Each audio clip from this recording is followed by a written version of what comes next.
Donc nous allons commencer tout de suite avec la présentation de Florence sur comprendre de quoi parle-t-on quand on parle d'économie de fonctionnalité, de la coopération. Et du coup, je lui laisse la parole et nous allons commencer avec la première question. Pourquoi changer nos modèles économiques et aller vers l'économie de la fonctionnalité ? Oui, alors c'est toujours intéressant de se poser la question du pourquoi. Donc, si tu reviens juste en arrière sur... voilà. Donc, on est vraiment passé... Donc, on est en train de passer, alors ça dépend après des acteurs, hein, sur ceux qui sont passés depuis plus longtemps, qui se sont posés la question, et puis ceux qui commencent maintenant. On est en train de passer d'une vision, d'une croyance, d'un modèle nos limites, à justement à une prise de conscience de nos limites. Donc des limites, évidemment, on pense à celles liées à l'environnement, mais pas que. Il y a aussi les limites humaines, sociétales, et également des modèles économiques. Donc, pourquoi changer de modèle? Donc l'EFC, là, en un quart d'heure, évidemment, vous comprenez que c'est des notions complexes. Là, on va essayer voilà, vous donner quand même quelques éléments. Donc l'EFC, c'est une trajectoire vers un nouveau modèle économique. Alors, on parle de trajectoire parce que tout simplement, ce n'est pas une méthodologie linéaire, c'est un ensemble de concepts qu'on va travailler au fur et à mesure. Et donc, il consiste à concevoir et à produire, alors pour donc, les entreprises, là on va être plutôt en B2B, ou pour des individus, plutôt en B2C, des solutions donc intégrées. Donc, on est vraiment dans les notions aussi d'innovation, Aline en a parlé, d'innovation servicielle. Et donc, l'objectif est vraiment d'aller plutôt, au lieu dont on est sur une simple vente de biens, on va être plutôt à essayer de vendre une performance d'usage. C'est-à-dire que ce qui va donner de la valeur à la solution, ça va être quel bénéfice en tire de son côté, alors qu'on l'appelle le client, l'utilisateur, le bénéficiaire, selon les secteurs, quel effet utile ça pour lui. Donc, des effets utiles, ils peuvent être directs ou évidemment aussi indirects. Donc, on va essayer de générer pour l'entreprise une rentabilité qui va être alors décorrélée de produire toujours plus pour être toujours rentable, parce que l'objectif de tout ça, c'est pour consommer moins de ressources et d'être vraiment dans une démarche de développement durable et d'avoir une économie soutenable et efficiente. Alors, on a un peu... Oui, on va... Donc voilà, il y a une petite vidéo qui a été réalisée par l'Institut de l'économie, la fonctionnalité. Donc, c'est un institut européen qui existe depuis de nombreuses années, qui regroupe en fin de compte beaucoup de clubs, d'entreprises et d'acteurs sur l'ensemble du territoire. Il y a une petite vidéo voilà, qui dure 3 minutes et qui est plutôt bien faite pour résumer l'ensemble de ces concepts.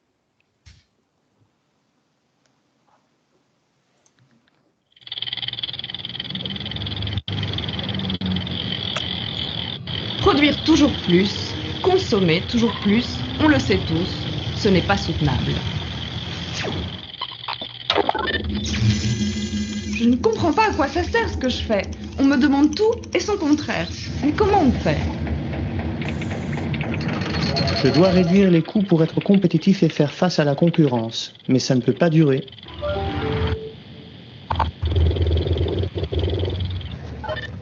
Mais est-ce que j'ai vraiment besoin de tout ça ?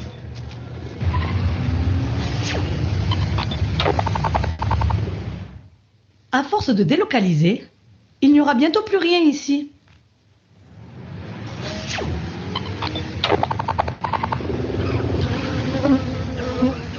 Et la nature, tout ça, est-ce que vous m'aimez ? Comment sortir de là ? Est-ce qu'on peut produire et consommer dans le respect du développement durable ?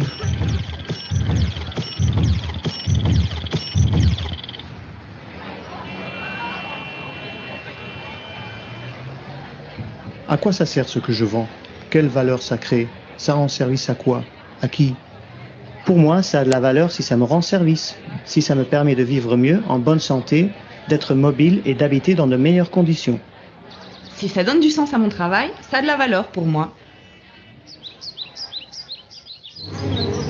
Ça peut aussi rendre service à l'environnement, alors ça aussi, ça a de la valeur.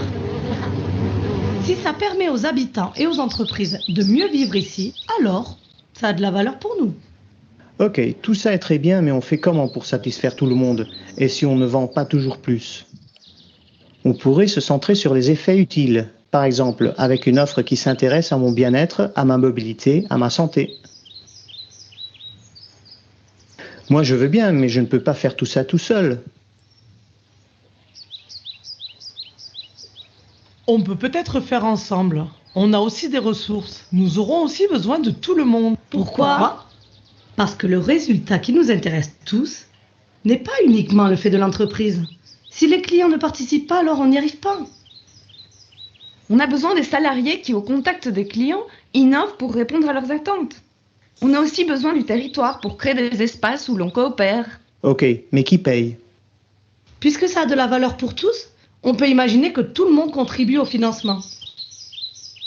S'inscrire dans cette trajectoire, c'est sortir de la logique industrielle de volume et entrer dans l'économie de la fonctionnalité et de la coopération, pour prendre en compte tous les enjeux du développement durable.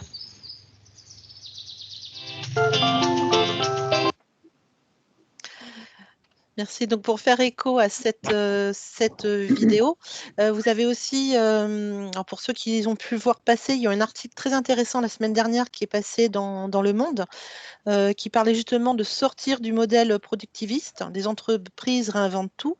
Donc là, au-delà de l'article qui est très intéressant, là on le voit même avec la démarche actuellement du comité 21, de l'ADEME ou d'ensemble d'acteurs, on voit vraiment que là, il y a une émergence sur ces sujets-là, et notamment donc justement sur la partie économique. Alors si on résume un petit peu, là on voit bien que c'est vraiment centré sur l'usager, ça c'est vraiment essentiel. Cette compréhension fine de la réalité du besoin. Pourquoi donc le sens aussi est important de plus en plus. Alors autant pour ceux qui produisent que pour ceux qui consomment. On est aussi sur des notions de valeur, on remet en cause aussi des notions de valeur pour essayer de comprendre quels sont les effets utiles. On prend également les externalités, c'est de comprendre quelles externalités on peut prendre en charge au sein de nos activités. Il y avait aussi dans la vidéo, vous avez dû voir les ressources, ce qu'on appelle les ressources immatérielles.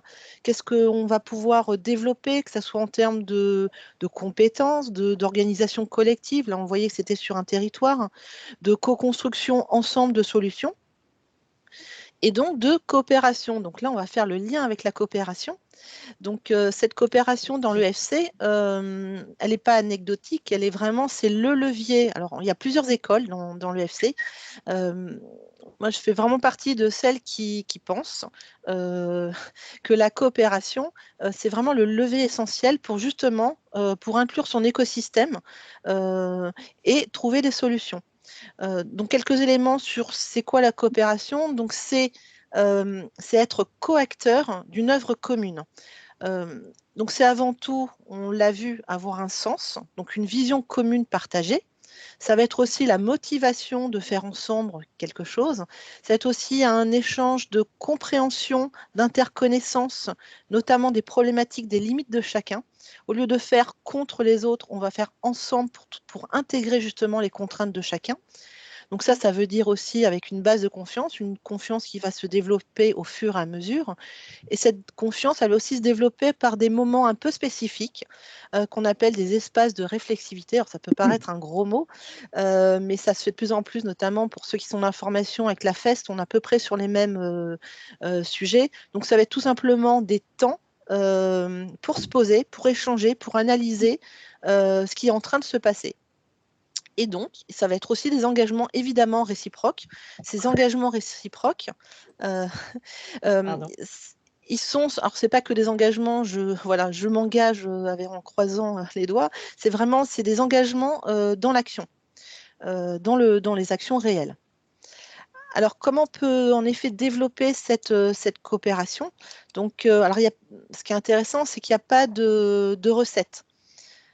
Adeline, si tu peux passer à la suivante, merci bien. Alors, il n'y a pas de recette toute faite, c'est peut-être ça d'ailleurs qui est intéressant, donc on pourrait plutôt parler de coopération au pluriel, mais il y a quand même quelques ingrédients. Alors, tout d'abord, il y a le côté donc réfléchir Je pense que les deux témoins vont pouvoir justement en parler au-delà de l'entreprise, donc en entreprise élargie. Donc pour identifier déjà, il y a tout un travail d'identification de son écosystème, mieux le comprendre les enjeux de chacun et puis ses contraintes. Et puis il va avoir aussi s'ancrer dans dans le sens et dans l'action. Donc avec un partage d'objectifs communs, une ambition commune. Alors ça peut paraître simple sur l'écrit, en fin de compte, dans la réalité, c'est un peu plus compliqué que ça. Et puis aussi, ça va être donc la coopération, elle se nourrit, elle se développe par justement, on en a parlé, par cette connaissance, par un développement de compétences, par une confiance qui va se construire au fur et à mesure. Et puis aussi, ça va être dans le temps, elle va s'inscrire dans le temps. Là, l'EFC, une des particularités, on n'est pas non plus sur on n'est pas sur des projets court terme, 3 mois, 6 mois. Il faut du temps pour que ça se construise, et notamment par rapport à cette coopération. Donc, ça s'inscrit dans des temps longs et c'est en mode itératif pour justement construire petit à petit une solution donc intégrée. Et puis également, surtout, aller la tester et puis l'expérimenter sur le terrain. Donc, elle va se co-construire avec cette coopération au travers d'outils, mais pas des outils, alors si on reprend la notion de cuisine, des sachets tout faits, là, on va être plutôt dans justement des outils contextualisés. Et puis tout ça, en synthèse, on va être dans un cercle vertueux de la coopération, dans un cercle de maturité de l'ensemble des acteurs. Donc, ça se construit avec les acteurs. L'idée, c'est vraiment de le faire ensemble, et puis ça se vit surtout. C'est pas quelque chose que je vais affirmer. Donc voilà, ça c'était pour faire le lien entre l'EFC et puis la partie coopération. Ensuite, si on arrive... Oui, du coup, l'idée là, c'était que tu nous présentes plus précisément l'écosystème coopératif territorialisé et que tu nous expliques de quoi il s'agit. Voilà. Alors, dans l'absolu, c'est assez simple, pareil. Donc, ça va être la convergence d'intérêts entre des acteurs sur un enjeu territorial. Donc, ces acteurs, ils vont inclure les entreprises de l'ESS. Là, on en parle avec Rejouer. Ça va être aussi les associations du territoire. Alors, quand on dit territoire, ça va être un territoire... justement, quel territoire? En général, on est plutôt sur des notions de bassins de vie, des bassins sur des fonctionnalités de vie. Il va y avoir aussi évidemment les collectivités et puis les citoyens, soit en direct, soit au travers notamment de collectifs. Donc tout ça, ça va constituer son écosystème. Donc l'écosystème coopératif territorialisé, donc on est vraiment, ce que disait Adeline, sur de l'innovation. C'est vraiment des notions d'innovation avec un objectif toujours bien à garder, de développement durable et de résilience des territoires. Si tu veux bien passer voilà, merci. Et donc, on est vraiment sur des notions aussi. On va étudier, donc, qu'est-ce qui se passe donc, on va réaliser également un diagnostic pour comprendre d'une manière assez fine qu'est-ce qui se passe en termes de changement de mode de vie, de consommation, et également de production. En termes de services, et de regarder les deux, c'est vraiment intéressant. On va fonctionner aussi avec ce qu'on appelle les grandes fonctionnalités de vie, c'est-à-dire en termes de se loger. Là, avec Action de Logement, on est sur le loger, mais on n'est pas que sur le loger, on le verra plus tard, on est aussi sur le travailler. On va être aussi sur se nourrir, la mobilité, le tourisme, la culture, l'éducation, la santé. Avec Rejouer, on pourrait, donc là, il y a peut-être de la culture, il y a aussi le loisir. Donc, ça va être vraiment de proposer des solutions répondant à un enjeu du territoire et en utilisant ses ressources. Donc, cette coopération, c'est au travers de la coopération. Si tu veux bien passer à la prochaine. C'est la coopération qui permet, entre les partenaires, qui permet justement de constituer cette solution intégrée.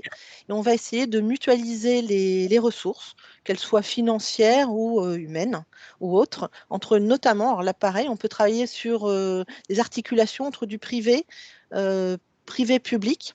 Donc, c'est ce qu'on fait notamment là chez Action Logement. Et puis, l'émergence, il peut y avoir aussi l'émergence. Donc, au départ, on a donc un porteur, un initiateur du projet. Là, on en a deux. Ensuite, on va un petit peu agrandir le cercle avec des acteurs qui peuvent alimenter par leurs compétences, leurs solutions, une solution un peu plus large, une solution donc intégrée. Et puis l'écosystème coopératif territorialisé, ça va être l'ensemble des acteurs intéressés pour faire bouger en fin de compte par rapport à un enjeu du territoire. Donc, je ne sais pas si ça, voilà, si ça a été très clair. Et alors, ce qui est intéressant, donc comme ça, on va pouvoir faire le lien avec. Je pense que je suis dans les temps. Oui, avec voilà, le ce que je veux programme. dire en 1 minute, si tu peux nous présenter le programme C'est ça. Coopter, c'est Voilà. très super.